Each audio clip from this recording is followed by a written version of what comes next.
Welcome to the Technology and Dystopia presentation. Um, uh, let's just start by introducing everybody, and I'll start at the far end. Are you the end, Joe? I can't see past. Joe. Yep. Joe, we'll let you introduce yourself first, and we'll work this way. All right, thank you. My name's Joe Lewis. I've been in IT for well over going in my fourth decade, and I am a major consumer and decision maker when it comes to things that we're going to be discussing, and it's kind of ironic is that when we talk about what we're going to use it for internally with my group, we do talk about how does Big Brother come into this, jokingly and in reality. So and then I was thinking, have I ever written anything? I've never written anything for anyone to consume, but I do write things that corporations have to consider and they want to spend multi-million dollars on.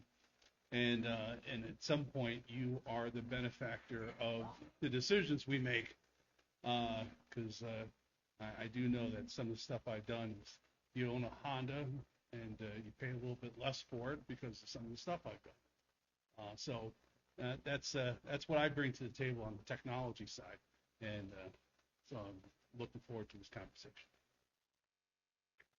Hi, I'm Sarah Pierzchala. I write under the name as Kirk Pierzchala. My series that I'm working on deals with a lot of the themes of the previous topic, which, as far as I can tell, feeds perfectly into this subject as far as how cultures are formed by technology and how technology forms cultures. So I think it's a lot of really fascinating questions.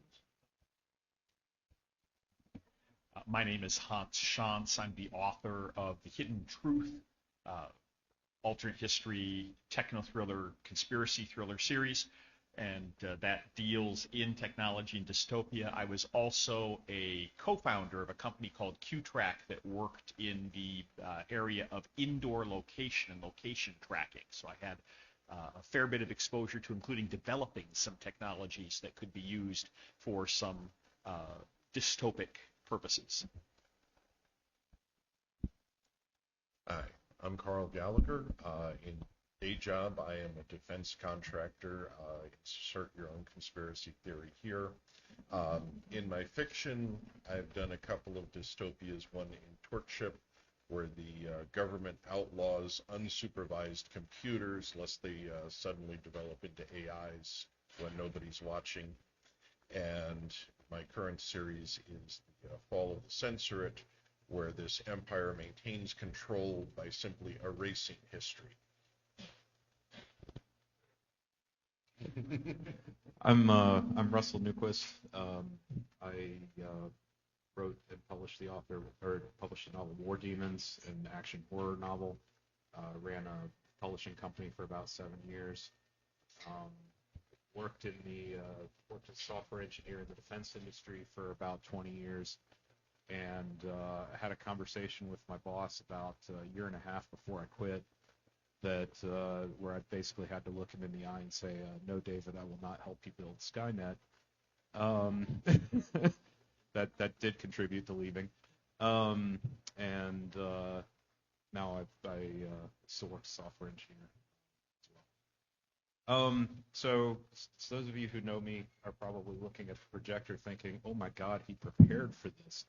I prepared exactly one slide, and I'm going to start with this and get my lovely assistant to present the slide for us. There we go. You'd best start believing in dystopias because we're in one. The meme that floats around the internet for a long time.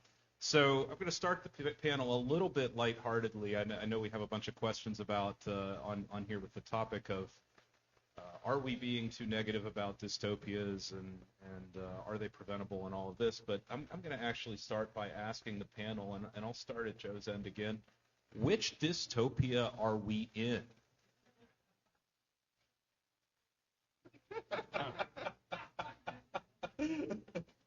Well, okay. it's interesting.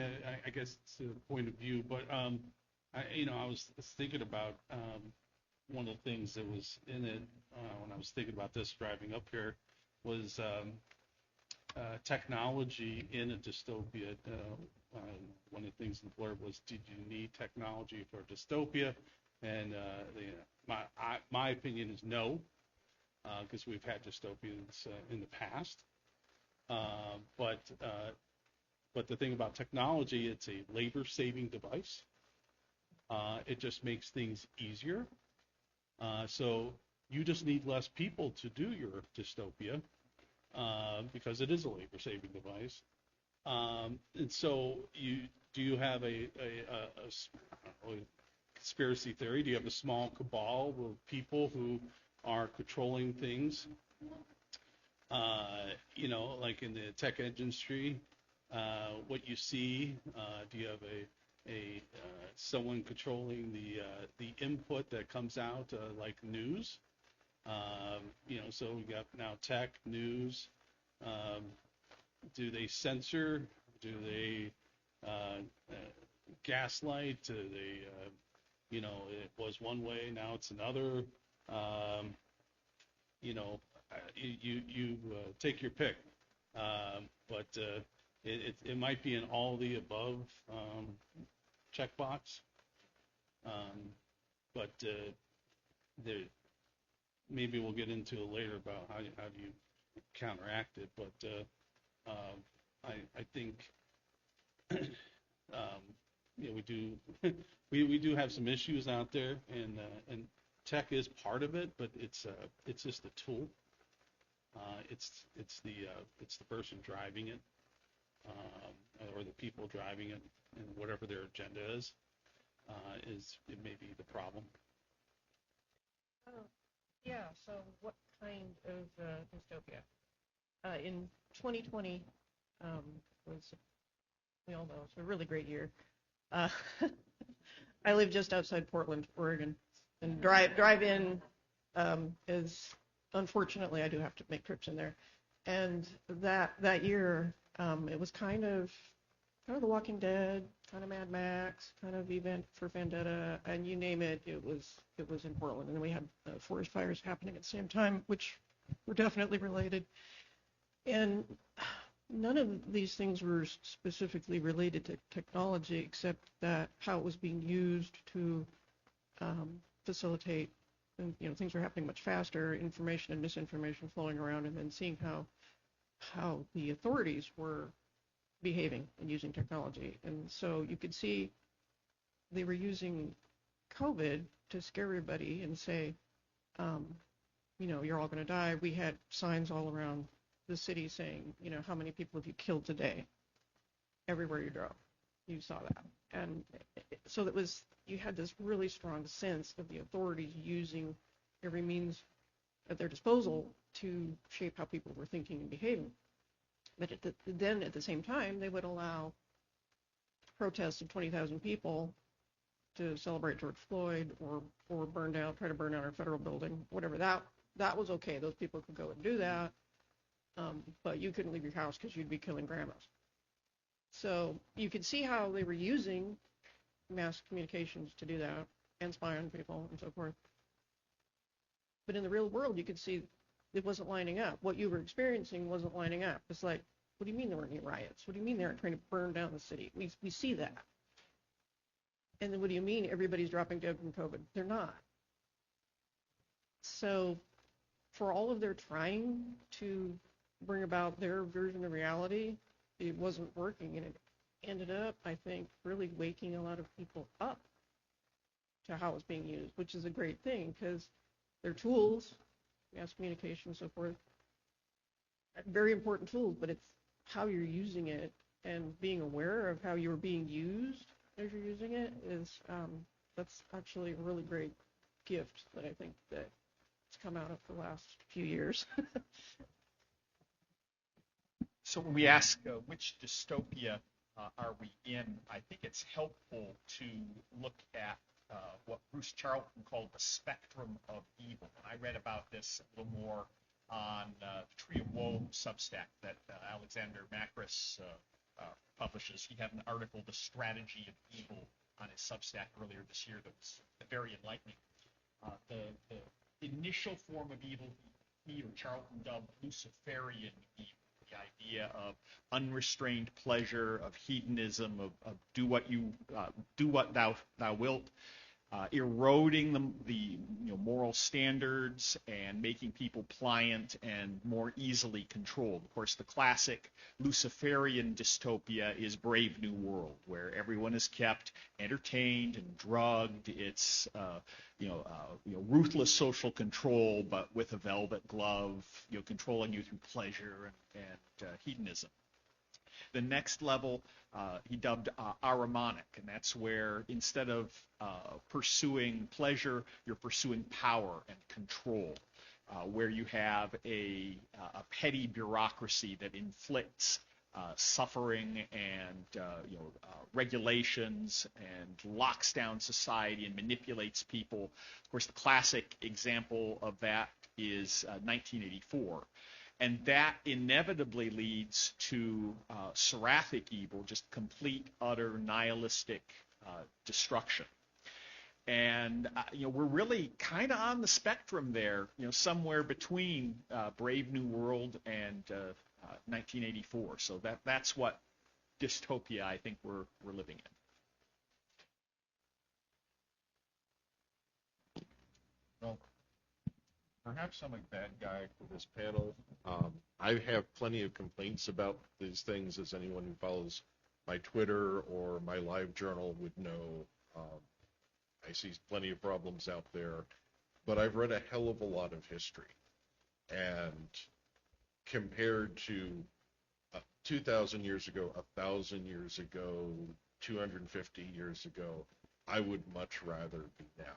Got a lot of problems, but there's a lot more feedback mechanisms. Yes, we see a hell of a lot of abuse of power, but there's also a lot of feedback mechanisms to push back on those abuses of power. Unfortunately, a time lag. Some of the COVID examples showed how nasty people can get before the feedback kicks in. But I think, as dystopias go, yeah, I'll take this one. I do want to get into the history in a little bit as well, because I think there's a lot to that, but I'll give my own answer here real quick, which is as a Gen Y growing up in the 90s, we always kind of viewed Demolition Man and Snow Crash as kind of silly and a little bit ridiculous, over the top, and yet here we are today, where both of them have been 100% prophetic. From the down to the point almost of Demolition Man's machine on the wall that gives you a ticket every time you say the wrong thing that is not acceptable to the authorities, or Snow Crash's everything is run by corporations and people are living in storage units because they can't afford homes. So I think there's a lot to that. But I do want to go, Rick, a little bit on what Carl said here as we go into the next question, because one of the topics of this panel is are we as science fiction writers a little bit too negative on this? And I'll start with Carl because he brought it up here a second ago, but I think an important question to ask here is, what does the history of human race look like in this sort of dimension? What examples of dystopias are out there historically, and how do we compare to that? Couple historical examples going way back. Carthage, at least as portrayed by the Romans, was this dystopia where you could be ordered to toss your infant child into the burning, into the fire as part of the social rituals of the society. And that's, utterly against your will, being forced to kill your own children. But if you want the original utopia, Bain's, I think Hierarchy in the Forest is the book. A lot of hunter-gatherer societies have this recurring problem where some young man grows up big and strong and starts abusing the hell out of his physical power, bullying, stealing, raping, and just imposes this reign of terror on a hunter-gatherer band until finally enough guys get themselves organized enough to murder him. And then everyone has a sigh of relief and goes back to normality. So that's kind of the original dystopia of the human race. Some guy abusing the hell out of 50 or 100 other people, and then scaling up through Carthage, and then to imagined ones of Brave New World in 1984. And how would you compare that with where we're at today before we go on to Hans? I would say that we are in a much healthier thing where we can, if not in, a bad sheriff gets fired, a bad politician is either impeached or just unelected at the next election, usually replaced with another bad politician, but you get some turnover rather than someone building his empire. So I think we are much milder in the spectrum. Hans, what do you think? Give us some your thoughts of historical examples and how it compares to now. Well, I know Professor Fulton Brown is rather fond of Marshall McLuhan, but Marshall McLuhan had his teacher was Harold Innis, who also wrote a book, Empire and Communication, and talked about the influences of communication technologies on the course of history and the fate of empires. And he divided it into what he called time-based and space-based. Time-based are permanent archives or records. If you put up an obelisk with inscriptions of your great victories for generations to come to see, that's one thing. Your space-based are more ephemeral. You can, a newspaper is a good space-based. You can distribute that very widely, but it doesn't last for a long time. It's interesting to look at the internet because it can't really be classified as one or the other. If you say something on the internet, as long as someone keeps, paying the power bill for the servers, in principle, stuff you do on the internet can last forever and have that lengthy time-based aspect. And it can preserve things. You can go and look at the pictures of the stone tablets from Babylon. You can have information from thousands of years ago available on the internet. At the same time, it's also the fastest, most ephemeral means of communicating that I think we've ever seen. So on one level, there's never been a better technology for totalitarians to exert control over a society, to be able to micromanage, to look at everything that's going on, and to have a comprehensive picture of what's happening. But that's counterbalanced because never has it been easier for people to see what's going on, to communicate their ideas, to build networks and alliances, and to find people who share their ideas. And if anything, I kind of have to echo what Carl was saying later. I think this is a great dystopia to be in, because it's never been easier to reach out and identify those people who have survived the Darwinian struggle of overcoming and seeing through the lies and the propaganda, and have reached valid, accurate assessments of what's going on, and are ready to work together to do something about it. So I'm a very optimistic dystopian. Sarah? Yeah. So there was a Jesuit priest named Ivan Illich who wrote a work called Deschooling Society.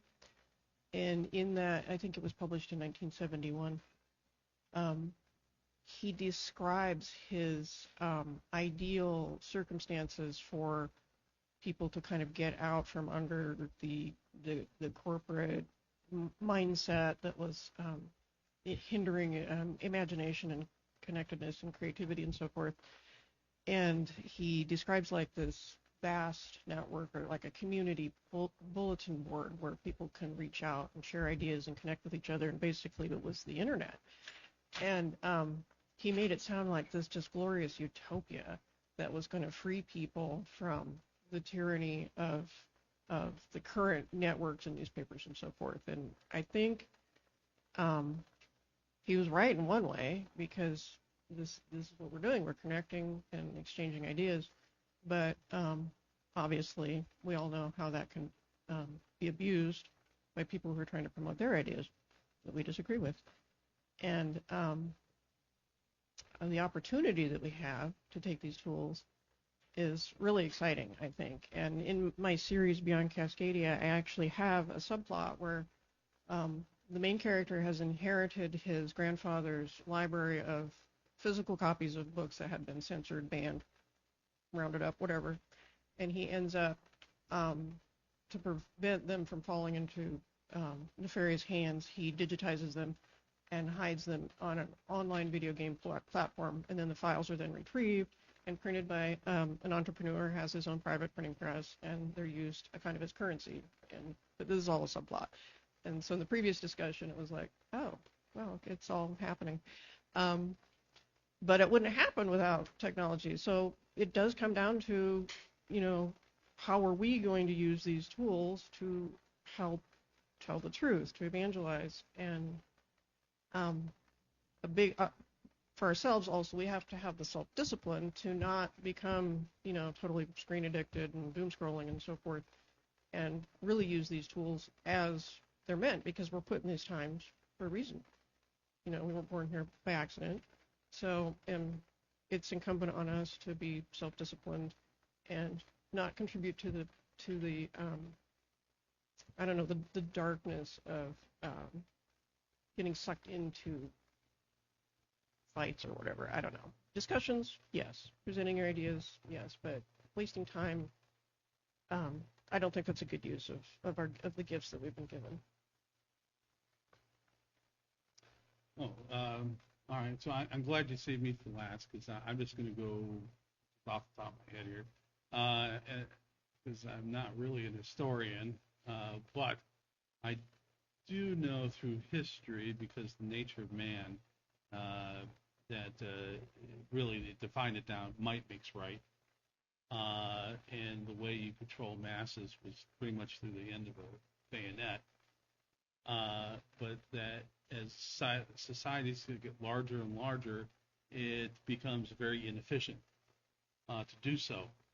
And this is where technology comes in hand, because if you can get your populace to be willing subjects, all the better. And how do you do that? Maybe through education. We've kind of seen this in China. What's it called when they do the shaming?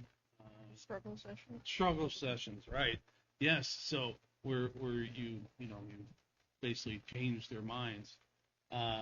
So this is how you deal with society. Well, now you can enter technology in there, and you use technology to get you that. What was it? Who said it was religion was the opening of the masses? Oh, it was Marx. Marx, right? Yeah. He never met an iPhone, right? Yeah, because how many, if you go out to dinner, how many people instead of sitting there having discussions, they have their headphones, all their heads are in their phones, looking at it, and just pretty much just all they're doing is their thumb is very strong, scrolling up because they take in for something in for maybe not even like 3 seconds, and they move on to the next thing, and they are pacified that way. So to me that's basically the dumbing down of a society. It's like how many people read these days. Matter of fact, we have son who just who's in college age now, when in school, when basically he it was a STEM school, but literature, just happens that we would teach him at home and stuff, and one of his literature teachers, even though when they weren't teaching literature, were at one of those open houses. We said, hey, we were talking to her, and she said she majored in Russian literature, and my son goes, oh, I just read. I always got to point to my wife. Yeah, by the way, the only thing harder than a Russian winter is their last names. He tells, I just read that, and she goes, who? And I almost let out I said, you got to be kidding me. I said, how can you read Russian literature, major in Russian literature in college, and not know who this fellow is? Anyway. So, but that's the world we are in, and these are the people who are teaching our children. So, if you could not, I call how many do they teach Chesterton in college? No, they do not. Right.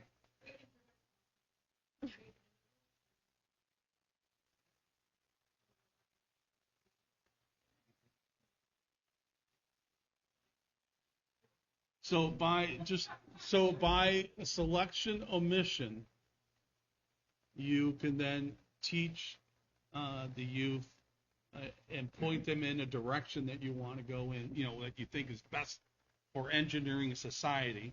And if you keep the technology going that way, and you keep dumbing down the masses, well, guess what? They are easier to control. So anyway, that just history tells. So for me, history tells us that the physical force is a very inefficient way.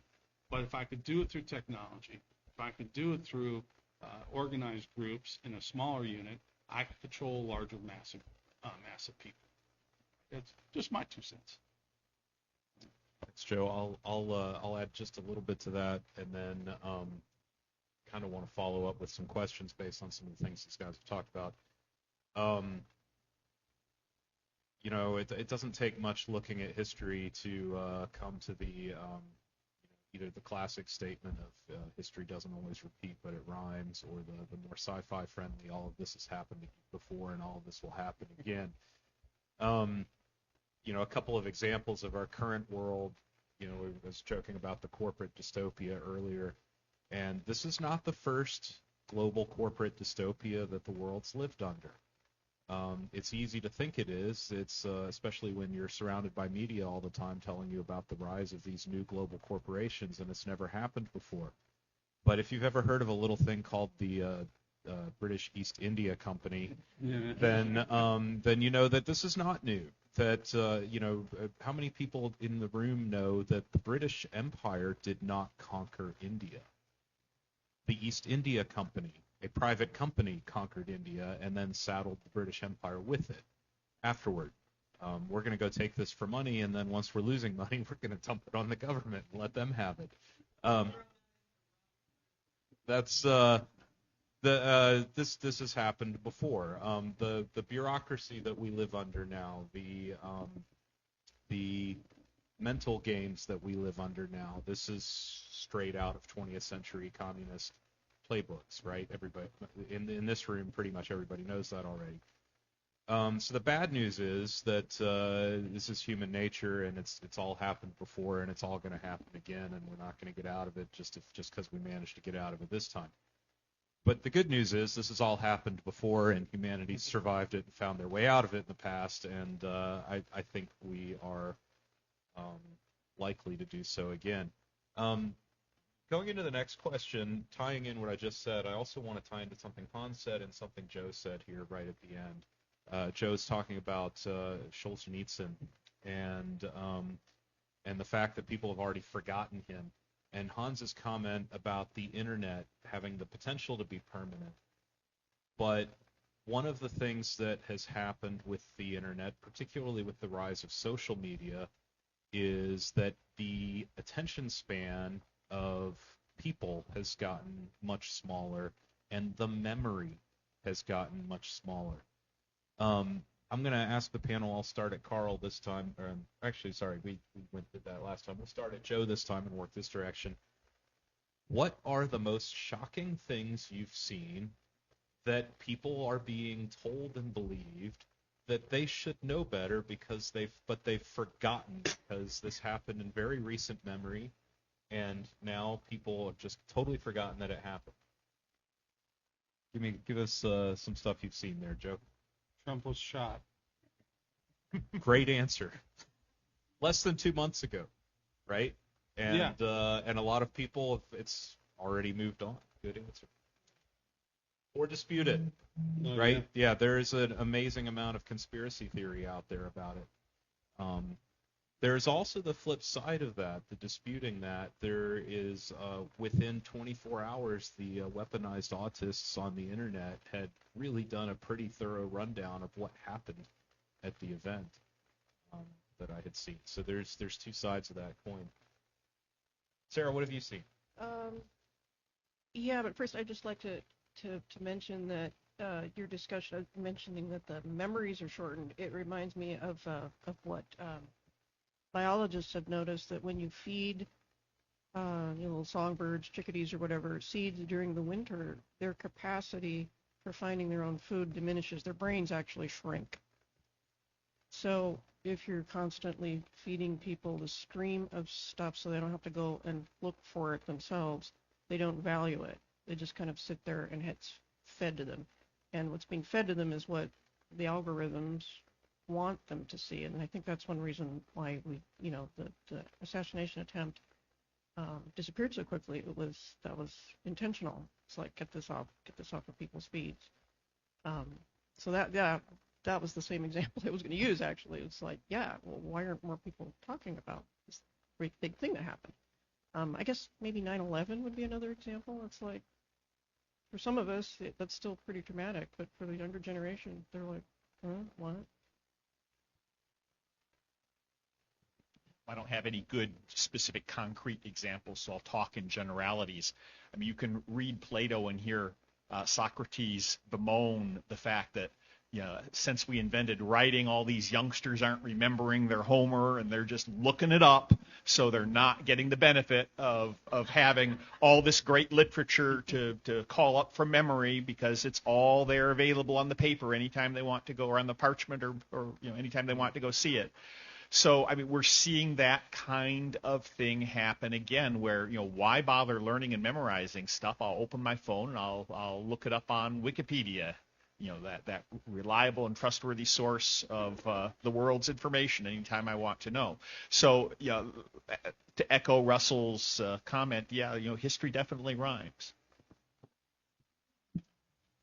I'll do something more recent than that. Folks who follow Patio11 on Twitter, I think Patrick McKenzie is the real name.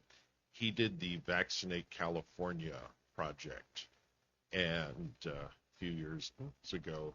And let's not get into the effectiveness of the vaccines. This is just about the distribution.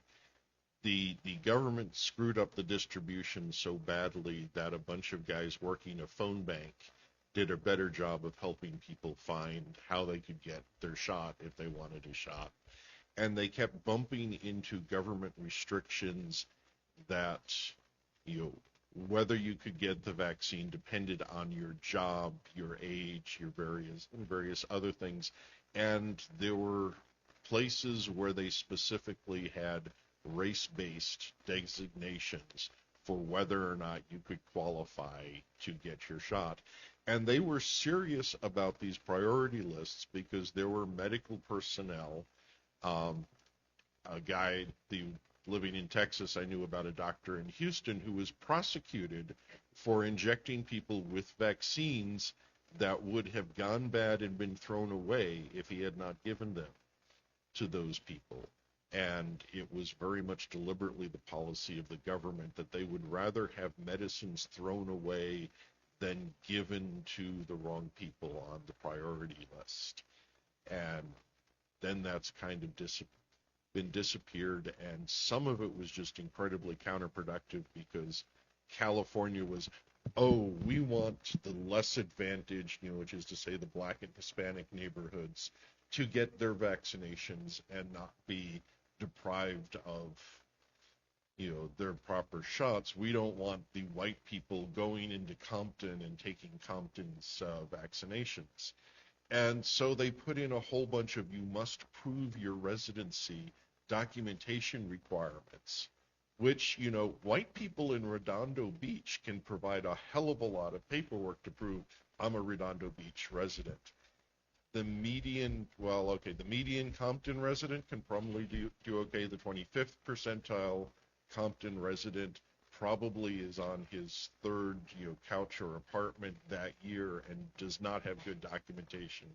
So this policy to make sure black people got their shots kept a hell of a lot of black people from getting their shots. And, and there's this lovely essay by Patrick. It's very long, but it's worth it. And it's totally memory holds. There's just nothing about it. That community still remembers Tuskegee, right? Which, yes, was an issue. Yeah. Along a similar vein, I'll talk for a second about election fraud. Don't want to get into the debate about whether or not it happened in particular elections, but the argument of election fraud, that doesn't happen here. It's like, my brother in Christ, have you ever cracked a history book?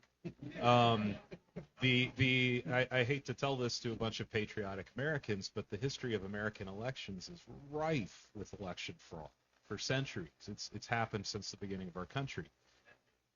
I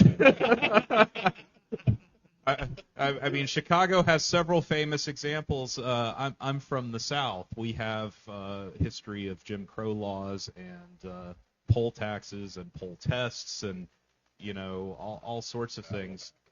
Battle of Athens. There's Tammany Hall from New York. There are so many examples of election fraud in American history, and I'm not saying that every election in American history is fraudulent either, but pretending that it doesn't happen here is just ridiculous. And to me, it's mind-blowing that the party that is supposedly all about the racial protection is just totally glossing over the racially based election fraud that we had for so many decades in this country, in their race to pretend that fraud never happens. So many examples we could go through of memory holding things.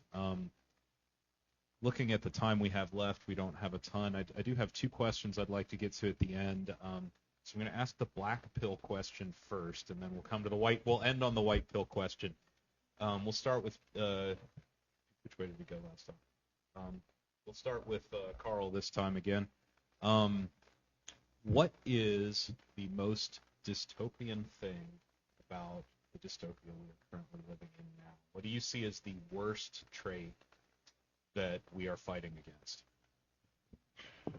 The centralization of power into larger and larger entities, which are very much, you have the U.S. federal government controlling every issue, controlling who can use which bathroom, and accumulating so much debt that it will never be able to pay it off. And so we have this, Jenga tower getting built higher and higher. The scariest bit of technology I can think of is mandatory digital currencies. We saw a little bit of that in COVID, where if you didn't get vaccinated, your job, your well-being were at stake. You'd be thrown out of your house because you couldn't make payments. You wouldn't have any money for food. That was just a taste of what's coming if they can implement digital currency as mandatory for all transactions. But the good news is they will probably follow the same game plan that was done with vaccination, where initially this is a good thing, this is a convenient thing. Get it now while you can. Only a few people are going to be allowed to be early adopters. Initially, it's going to be voluntary, and it's only once they get enough uptake that the screws will be tightened. So what you need to do is make a point of, locally, the moment that comes in, you need to be working with your friends and neighbors to go to stores. The most effective technique has been, if a store is no longer going to take cash, you and all your neighbors go, get a big shopping cart full of groceries. You go to check out. Oh, you don't take cash? Well, we'll leave this here because that's all I've got, and that's all I'm going to pay you with.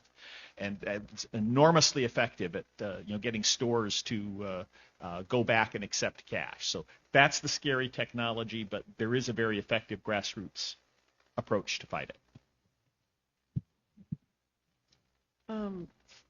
For me, an example that stands out recently was just the woman in Britain who was arrested for standing outside an abortion clinic and just praying inside her own mind. The fact that the government would think for one moment that they have control over what you're thinking is terrifying. And that's not really related to technology at all. It was just the mindset of the regime. But I guess a white pill would be that she won. She got a successful money settlement against was the police, maybe? Yeah. So, I mean, I don't know if that would have happened if that story hadn't gone viral around the world. I don't know, maybe the attention that was brought to it helped her in a way that wouldn't if because it probably would have happened even if nobody knew about it. So I think that having access to information, good or bad, is a good thing. Something I'm dealing with DEI in a corporate, how it's influencing.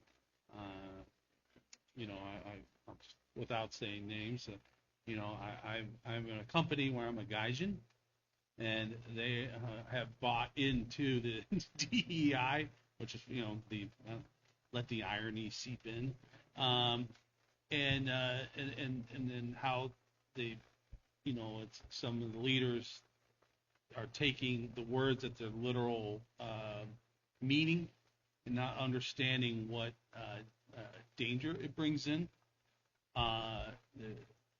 I say the good news is that there are individuals at my level and a little bit higher that have identified this and go, okay, we know what the BS is, and we're tamping that stuff down. So I just let you know there's some forces of good out there working behind the scenes trying to tap this stuff down because it permeates that level of because I speaking of dystopia, the federal government realizes it's got this pesky thing called the Constitution, and then they realize that corporations are not really affected by it. Hence why the FBI is sitting in Twitter, or used to sit in Twitter and saying what can be transmitted and what can't. You're starting to get that now. That's what kind of DEI is permeating into the corporate environment. But there are forces that are pushing back on that. If you're curious, I like to say I'm a happy little warrior when it comes to that. I'm 100% meritocracy, and the irony. I actually more women leadership than the rest of the company put together. But anyway, it's because they're all individuals who are excellent at their job, and I have to, every time a DEI statement comes out, I have to pull them together and say, I want you to let you know, you are all here because of your qualifications and your dedication and your work ethic. That is why you're here, because I'm a meritocracy. And they all say, God, thank God. right? So, I'm a little passionate. My black pill thing of the worst thing that I think we're seeing is the fact that the NPC meme is real. That a very large, perhaps majority of the population is just literally downloading their new software every day from whatever and repeating what they've been programmed to do. And the truly black pill part of that is accepting that this is not actually new. This is the way humanity has always been, and always will be. So that's my black pill answer to the question. Our final question, we are very close to time, but I'm going to take the time for this one. We'll start down with Joe and work our way back. What do you see as the biggest ray of hope that we have in our current situation to looking forward? That there are there are individuals out there that are working behind the scenes quietly, and we tend to find each other, and then we're like, oh, that's a bunch of BS, and push back. And even I'll give a good stand. I work for a company that provides pork products. California came up with a thing called Prop 13, which was that the pigs need to be, the sows need to be in a pen by so big, right? And so otherwise, if it doesn't that, you can't sell pork in California. Well, how do you know that the pins are that big? They'll send inspectors to come and look at the farms. We have over 13,000 independent growers who supply to us. How the hell are they going to go inspect all 13,000? Because they're all intermingled. So we talk to the growers. And by the way, a lot of them are free range, and who knows what the rest of them do, but we all know they're ethical because they're goddamn Midwestern farmers.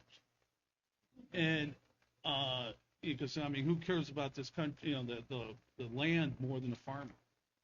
And so we're like, well, how the heck are they going to inspect all that and inconvenience our Midwestern growers? Well, we said, you know what? Screw it. We're not going to sell to California.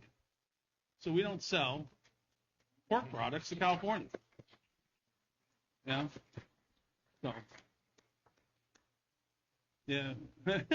Well, actually, that you wonder why they pay such high grocery. Just a little hint. Yeah, we sell more ham at Walmart than anyone else. So, but we just don't sell it in California. I would say that that's a pretty good example of how the real world is going to win, how things work in the real world. There's all sorts of laws, not just, gravity, but economic laws. And the top-down trying to control everything to make it match what they come up with in, their ivory towers for people who don't actually work out in the real world. It's not sustainable, and I think that's what I noticed during 2020 and 2021 was seeing how the huge disconnect between the people who are trying to control stuff and build their perfect utopia just doesn't work in the real world, and so we end up with some dystopian aspects that we have to get through, but I think that reality and truth triumphs in the end. My white pill is the inverse of Russell's black pill. Because if we lived in a wonderful, ideal society based on the principles of the good, the beautiful, and the true, that's what all the NPCs would be mouthing back at us.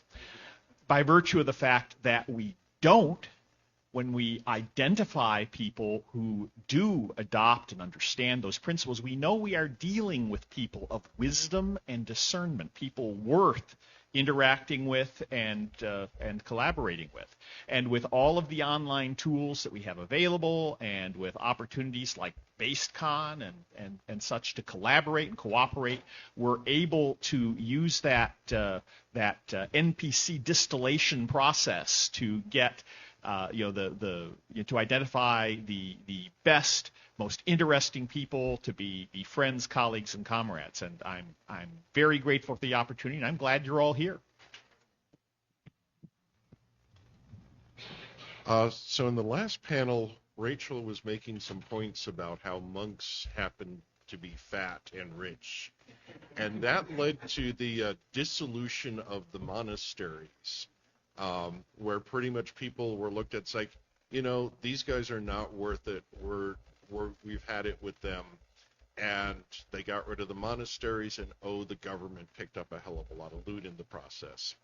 And we're seeing exactly that with the universities, because they are becoming so inbred, ingrown, incestual at times, and becoming of so little use to the rest of the society that they're pricing themselves out of being worthwhile. Students are not going, particularly male students, are not going to college. There's already a trend of smaller private colleges folding, going bankrupt, and I think we're looking toward a dissolution of the monasteries of the current university system, and it being replaced with new institutions of homeschooling and new stuff like the Heterodox Academy's University of Austin, if I have that name right. And so we're going to see the stuff that the parasites have taken control of is just going to collapse, and we will build new ones rather than trying to fight for control of institutions that are no longer worthwhile. It's very similar to Carl's, and I know we're right at time, so I'm going to finish up pretty quick. If you agree with me, this is probably the biggest white pill on the panel, but it might be a hard sell if you don't agree with me. But I believe that a lot of things in human history go in cycles, and I think that a lot of American history has gone in cycles, and I think that we're at the end of a cycle that's gone since the post-war period, since end of World War II. And I believe very firmly that what we're watching right now is the death throes of the current regime, and that if the screws are tightening because they are losing power. And the more they lose power, the more they're going to try and tighten the screws to hold on to it. And so the bad part about that is that I still think things are going to get a little bit worse before they get better. But I also think that we're getting close to the point where they are going to start to get better, as the current system no longer functions and becomes replaced by a new system. I forget who was talking about the centralization a minute ago. I think that was Carl also. The trend in the entire world post-World War II and really post-Industrial Revolution has been towards more and more centralization. And I believe pretty firmly that the trend in the next cycle is going to be the opposite, towards decentralization, because the centralization has gone too far, but also because modern technologies have made it to the point where decentralization is more efficient. And as I think Sarah was saying earlier, on a long enough timeline, reality always wins. You can't outrun it forever, and I think that will happen. We'll end it up there. I think we're only a few minutes behind schedule, so we're doing pretty good on BasedCon time. Thank you, everybody, for being here.